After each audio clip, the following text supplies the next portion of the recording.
Hello, for a show, I presume?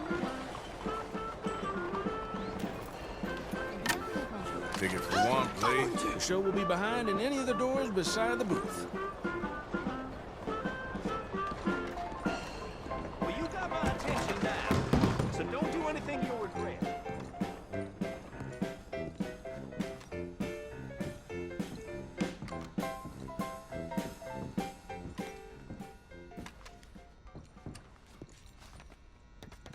Welcome, one and all. I'm going to take you on a journey around the world to parts unseen by most men. Why, I have traversed the great lands and oceans of the globe and bring you sights and scenes from places far away. Yes, a great deal of the world is populated by unwashed savages that don't have the decency to cover their reproductive organs. First, to jolly old England. You may wonder why, when you meet a British person, they have tiny red eyes, big ears, and long noses. We can now reveal the truth. Since the opening of the Underground Railroad system 30 years ago, the entire of London has moved beneath the earth. Just think of the joy children must feel being able to play unfettered by rain or refinery smoke. They are a dignified people, living among stalagmites in their dainty hats. And they have an underground king who worships an underground garden gnome. Have any of you been to New York City?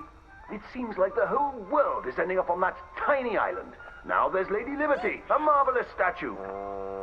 To welcome all the Irish people moving to our great country after all those potato problems.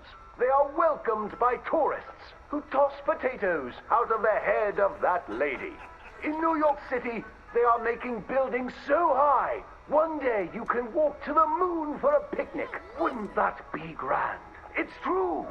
Now, we spoke of that unwashed statue. It was a gift from France. How do you think France paid for such a gift? Wanton prostitution? Selling of wine and horse meat? No, sir. I'm here to tell you that underneath the streets of Paris, they have discovered black gold. That's right. And a few years ago, Gustave Eiffel of the Eiffel Oil Company built the tallest oil derrick in the world. Yes, all around Paris, you will find that thick business. It ignites like brandy, which is why so many French aristocrats drink it as an aperitif to aid digestion. The women of France are dainty and fair of skin, partially because they use that crude oil to bathe in, anointing and greasing their bodies, often before committing sinful pleasures of the flesh. Places that don't change their ways are falling behind. Visit the streets of Italy, and there is literally nobody left. The churches are empty. There's nobody drinking tiny coffees and slurping spaghetti in the streets. The Italians have never been known for good architecture, and their crooked buildings are falling over. Where have all the hairy women and men gone? Where are them Italians? It is one of the world's great mysteries. You may have heard talk of a horseless carriage being invented, powered by whale oil, vapors, or demons. Ironically, that is a myth.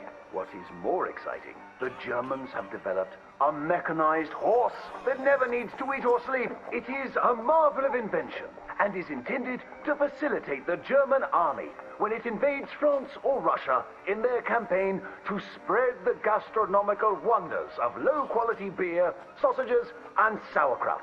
They love cabbage. But other than America, where we have plenty of room, it is so crowded in Europe that they are racing to set up a new country at the North Pole where they can dine on the delicacy of frozen fish, penguins, and polar bears. Imagine a place that never gets hot. You don't sweat while toiling in the field, and ice is much cheaper there. I predict that someday people of all nations will join hands at the North Pole, wearing furs and eating fish. My next adventure will be to visit Egypt, where I hear they live in giant triangles and talk in a Chinese-like language of birds and eyes and squiggly lines. And they worship cats, which is a bit worrisome and unsavory.